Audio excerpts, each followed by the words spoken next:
ಶ್ರೀನಿವಾಸಪುರದಲ್ಲಿ ವನ ಮಹೋತ್ಸವ 2026 ಉಪಲೋಕಾಯುಕ್ತರು, ನ್ಯಾಯಮೂರ್ತಿಗಳು ಹಾಗೂ ವಿದ್ಯಾರ್ಥಿಗಳಿಂದ ಗಿಡ ನೆಡುವ ಮೂಲಕ ಪರಿಸರ ಜಾಗೃತಿ.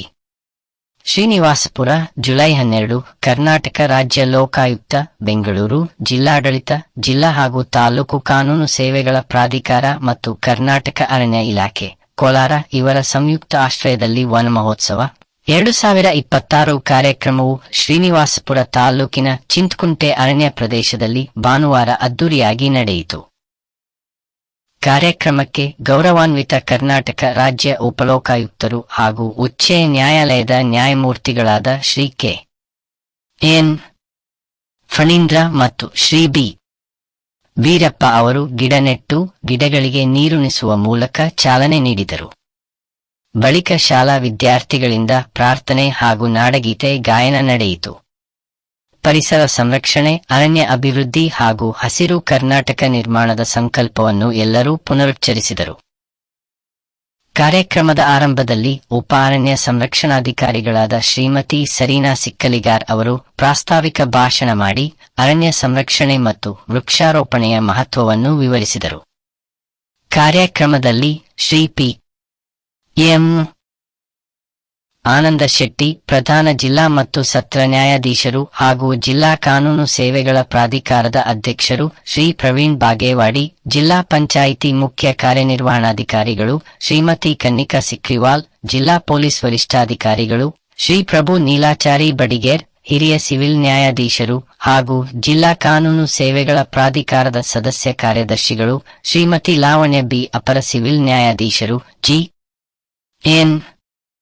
ಸುಧೀಂದ್ರ, ತಹಶೀಲ್ದಾರ್ ಹಾಗೂ ದಂಡಾಧಿಕಾರಿಗಳು ಡಾ. ಸರ್ವೇಶ್, ತಾಲೂಕು ಪಂಚಾಯಿತಿ ಕಾರ್ಯನಿರ್ವಹಣಾಧಿಕಾರಿಗಳು, ಪುರಸಭೆ ಮುಖ್ಯಾಧಿಕಾರಿ ಶ್ರೀ ನಾಗರಾಜ್ ಸೇರಿದಂತೆ ಹಲವು ಗಣ್ಯರು ಉಪಸ್ಥಿತರಿದ್ದರು. ಅರಣ್ಯ ಇಲಾಖೆಯ ಅಧಿಕಾರಿಗಳು ಮತ್ತು ಸಿಬ್ಬಂದಿ, ಪೊಲೀಸ್ ಇಲಾಖೆಯ ಸಿಬ್ಬಂದಿ, ವಿವಿಧ ಶಾಲೆಗಳ ಶಿಕ್ಷಕರು ಹಾಗೂ ನೂರಾರು ವಿದ್ಯಾರ್ಥಿಗಳು ಕಾರ್ಯಕ್ರಮದಲ್ಲಿ ಭಾಗವಹಿಸಿ ಗಿಡಗಳನ್ನು ನೆಟ್ಟು ಪರಿಸರ ಸಂರಕ್ಷಣೆಯ ಸಂದೇಶ ಸಾರಿದರು. ಕಾರ್ಯಕ್ರಮದ ಅಂತ್ಯದಲ್ಲಿ ಪ್ರತಿಯೊಬ್ಬರೂ ನೆಟ್ಟ ಗಿಡಗಳನ್ನು ಸಂರಕ್ಷಿಸುವ ಸಂಕಲ್ಪ ಕೈಗೊಂಡು ಮುಂದಿನ ಪೀಳಿಗೆಗೆ ಹಸಿರು ಪರಿಸರವನ್ನು ಉಳಿಸುವ ಜವಾಬ್ದಾರಿ ಪ್ರತಿಯೊಬ್ಬ ನಾಗರಿಕರದ್ದೇ ಎಂಬ ಸಂದೇಶವನ್ನು ನೀಡಲಾಯಿತು.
Breaking news, cinematic background music, urgent and dramatic atmosphere, powerful percussion, deep bass, intense orchestra strings, modern news channel style, slow tension, fast-paced with an emotional impact, set to turn on the baby, television news, broadcast speed, quiet and professional, like quality studio production.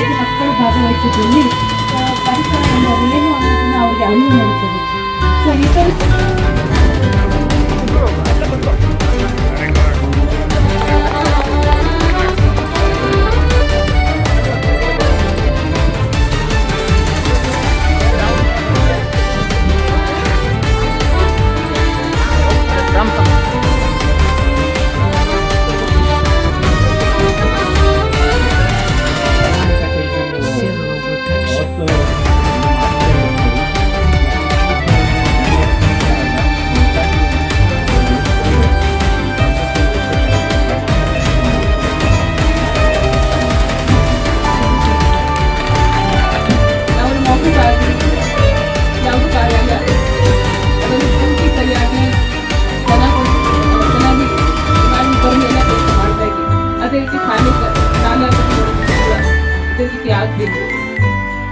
ನಾನು ಅಷ್ಟೇ ಇವತ್ತು ಹೇಳಿಕೆ ಇಷ್ಟಪಡ್ತಾ ಇದ್ದೀನಿ.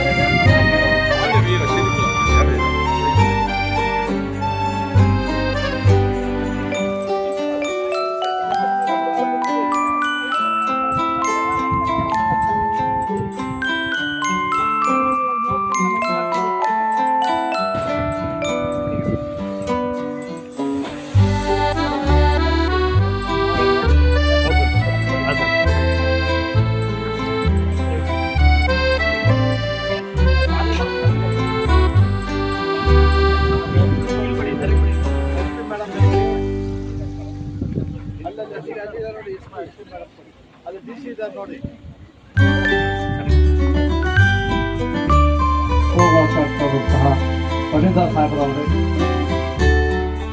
ಈ ಜಿಲ್ಲೆಯ ಪ್ರಧಾನ ಜಿಲ್ಲಾ ಮತ್ತು ಸತ್ರ ನ್ಯಾಯಾಧೀಶ ಆನಂದ್ ಶೆಟ್ಟಿ ಅವರೇ,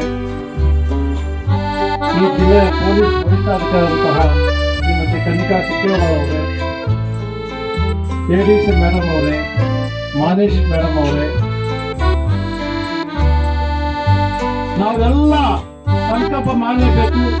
ಆ ಪ್ರಕೃತಿ ಮಾತೆಯನ್ನ ಬೆಳೆಸಿದರೆ ಮಾತ್ರ ನಾವೆಲ್ಲ ಉಳಿಯಕ್ಕೆ ಒಂದು ಅವಕಾಶ. ನನ್ನ ಪ್ರಕಾರ ನಮ್ಮ ತಾಯಿ ನಮ್ಮನ್ನು 9 ತಿಂಗಳು ಮಾತ್ರ ಇರ್ತಾಳೆ, ನಮ್ಮನ್ನು ಒಪ್ಕೊಂತಾಳೆ.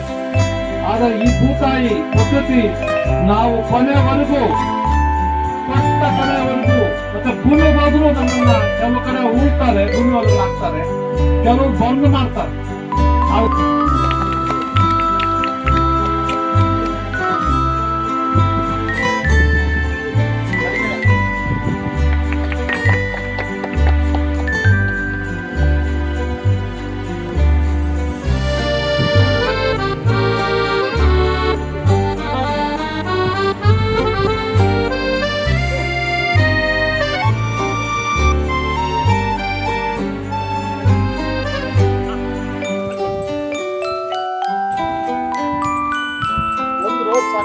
ರೆಸ್ಟ್ ಮಾಡ್ತೀರಿ, ನಾವು ರೆಸ್ಟ್ ಹೇಳಿ ಬರ್ತೀವಿ.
ಸತ್ರು ನಮ್ಮನ್ನ ಅದನ್ನ ಹೊರುತ್ತೆ.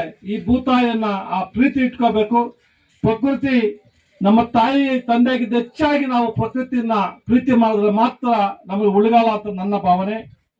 ಆಮೇಲೆ ಎಲ್ಲ ನಮ್ಮ ಮಕ್ಕಳಿಲ್ಲಿ ಯಾರಿದಾರೋ, ಇವತ್ತು ನಿಮ್ಗೆ ರಜಾ ಇರ್ಬೇಕಲ್ಲ, ರಜಾ ಇಲ್ಲ, ಆದ್ರೂ ಬಂದಿದ್ದೀರಿ, ಸ್ಕೂಲ್ ಅವರ್ಸ್ ಬಿಟ್ಟು ಬಂದಿದ್ದೀರಾ. ನಿಮಗೆ ಆ ಒಂದು ಪ್ರಕೃತಿ ಏನು ನಿಮಗ ಪ್ರೀತಿ ಇದೆಯಲ್ಲ, ನೀವು ಮತ್ತೆ ನಿಮ್ಮ ಟೀಚರ್ಗಳು ಮುಂದೆ ಇವತ್ತು ಬಂದು ನಮ್ಮ ಜೊತೆಯಲ್ಲಿ ಆ ಏನು ಗಿಡಗಳು ಹಾಕಕ್ ಬಂದಿದ್ದೀರಿ, ನಿಮ್ಗೆಲ್ಲ ಅನಂತ ಅನಂತ ಕೋಟಿ ನಮಸ್ಕಾರಗಳು. ನಾನು ವರ್ಷಕ್ಕೊಂದ್ಸಲ 4 ಗಿಡ ಹಾಕ್ಬಿಟ್ಟು ಮತ್ತೆ ಅದಕ್ಕೆ ನೀರು ಹಾಕದೆ ಸತ್ತೋಗುತ್ತೆ ಅಂದ್ರೆ ವನಮಹೋತ್ಸವ ಆಗೋದಿಲ್ಲ. ಏನು ನಾವು ಗಿಡ ಹಾಕ್ತಿವೋ ಅದು ಒಂದು ಸಾಯ್ದಲ್ಲಿ ನೋಡ್ಕೊಳ್ಳೋ ಜವಾಬ್ದಾರಿ ನಮ್ಮೆಲ್ರಿಗೂ ಇದೆ. ಎಸ್ಪೆಷಲಿ ನಮ್ಮ ಮೇಡಮ್ ಜವಾಬ್ದಾರಿ ಜಾಸ್ತಿ ಇದೆ. ಒಂದು ಗಿಡ ಸಾಯಂಗಿಲ್ಲ ಇಲ್ಲಿ ಹಾಕಿದ್ದು ಮೇಡಮ್. ಮಳೆ ಬಂದಿಲ್ಲ ಅನ್ನೋ ಗೊತ್ತಿಲ್ಲ, ಟ್ಯಾಂಕು ಹೊಡಿಬೇಕು, ನೀವು ಜೊತೆಗೆ ಕೇಳ್ಬೇಕು. ನಮ್ಮ ಮಕ್ಕಳು ಬರ್ತಾರೆ, ನಮ್ಮ ಮೇಷ್ಟು ರಿಕ್ವೆಸ್ಟ್ ಮಾಡ್ಕೋತೀವಿ ನಾವು. ನಮ್ಮ ಪತ್ರಕರ್ತರು ಬರ್ತಾರೆ, ನೀರು ಹಾಕಕ್ ಬರ್ಬೇಕು. ನಾನು ಪಡೆದ ಸಾಹೇಬ್ ಸಂಜೆನೂ ಬರ್ತೀವಿ. ನೀವು ನೀರು ಮಾಡಿ ಬರ್ಬೇಕಂದ್ರೆ ನಾವು ಈ ಮಕ್ಕಳನ್ನ ಎಷ್ಟು ಚೆನ್ನಾಗಿ ಬೆಳೆಸ್ತೀವಿ ಅಂದ್ರೆ ಆ ಮರಗಳನ್ನ ಅದನ್ನ ನಾವು ಅದು ಮಕ್ಕಳ ತರ ಸಮುದ್ರಕ್ಕೆ ಸುಮ್ಮನೆ ವಾಪಸ್ ಹೋಗೋದಿಲ್ಲಪ್ಪ. ಹೋಗುತ್ತಾ? ಏನ್ ಮಾಡುತ್ತೆ? ಸಕಲ ಚರಾಚರ ವಸ್ತುಗಳಿಗೆ, ಸಕಲ ಚರಾಚರ ಜೀವಿಗಳಿಗೆ ಎಷ್ಟು ನೀರನ್ನು ಕೊಡಬೇಕೋ ಅಷ್ಟು ನೀರನ್ನು ಕೊಡುತ್ತೆ. ಸಮತೋಲನವನ್ನ ಕಾಪಾಡುತ್ತೆ. ಎಲ್ಲಿ ನಾಶ ಮಾಡಬೇಕೋ ನಾಶನೂ ಮಾಡುತ್ತೆ.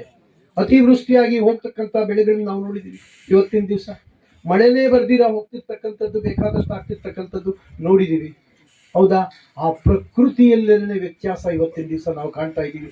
ಕಾರಣ ಏನಪ್ಪಾ ಅಂತಂದ್ರೆ, ನಾವು ಪ್ರಕೃತಿಯನ್ನ ಬೆಂಕಿ ನಾಶ ಮಾಡ್ಬೋದು, ಪ್ರಕೃತಿಯನ್ನ ನಾಶ ಮಾಡ್ಬೋದು, ನೀರನ್ನ ನಾಶ ಮಾಡ್ಬೋದು. ಇದನ್ನ ನಾಶ ಮಾಡೋದ್ರ ಮುಖಾಂತರವಾಗಿ ನಮ್ಮ ಸರ್ವನಾಶವನ್ನ ನಾವೇ ತಂದುಕೊಳ್ಳೋದಕ್ಕೆ ಅಂತ ಪ್ರಯತ್ನವನ್ನ ನಾವು ಮಾಡ್ತಾ ಇದ್ದೀವಿ.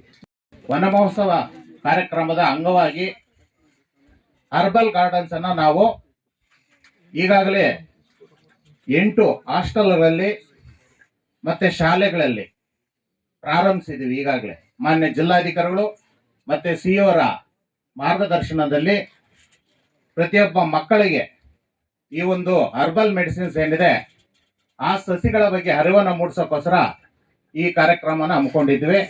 ಅದರ ಜೊತೆಗೆ ಈ ವರ್ಷ 43 ಶಾಲೆಗಳನ್ನು ಗುರುತಿಸಿ ಏನು ಮಾದರಿ ಶಾಲೆಗಳಾಗಿ ಇದು ಡೆವಲಪ್ ಮಾಡ್ತಾ ಇದೀವಿ ನಾವು. ಆ ಶಾಲೆಗಳಲ್ಲಿ ಒಂದು ಕಿಚನ್ ಗಾರ್ಡನ್ ಅನ್ನ, ಅದರ ಜೊತೆಗೆ ಹರ್ಬಲ್ ಗಾರ್ಡನ್ ಅನ್ನ ಮಾಡಬೇಕಂತೇಳಿ ಕ್ರಿಯೋಜನೆ ಅನುಮೋದನೆ ಆಗಿದೆ. 8 ಕಡೆ ಈಗಾಗಲೇ ಪ್ಲಾಂಟೇಶನ್ ಮಾಡಿದ್ದೀವಿ. ಮತ್ತೆ ಮಕ್ಕಳಿಗೆ ಅದರ ಬಗ್ಗೆ ಅರಿವನ್ನು ಸಹ ಆ ಶಾಲೆಗಳಲ್ಲಿ ಕೊಟ್ಟಿದ್ದೀವಿ. ಮಾಡ್ತಾ ಇದ್ದೀವಿ. ಇದನ್ನು ಸಂರಕ್ಷಣೆ ಮಾಡೋದು, ಇದಕ್ಕೂ ಸರಿಯಾಗಿ ನೋಡ್ಕೋಬೇಕು, ಇದೆಲ್ಲ ನಮ್ಮ ಜವಾಬ್ದಾರಿ. ನಾವು ಅರ್ಥ ಮಾಡಬೇಕು, ನಾವು ಯಾವ ಸೃಷ್ಟಿ ಅಂದ್ರೆ ಹೌ ವಿ ಆರ್ ಕನೆಕ್ಟೆಡ್. ನಾವು ಎಲ್ಲ ಇದು ಟ್ರೀಸ್ ಇರೋದು, ಎನ್ವೈರನ್ಮೆಂಟ್ ಇರೋದು, ಅದಕ್ಕೆ ನಾವು ಇದ್ದೀವಿ ಇಲ್ಲಿ. ಟ್ರೀಸ್ ಇಲ್ಲದೆ ನಾವು ಇರಕ್ಕಾಗಲ್ಲ ಇಲ್ಲಿ. ನಾವೆಲ್ಲ ಕನೆಕ್ಟೆಡ್ ಇದ್ದೀವಿ.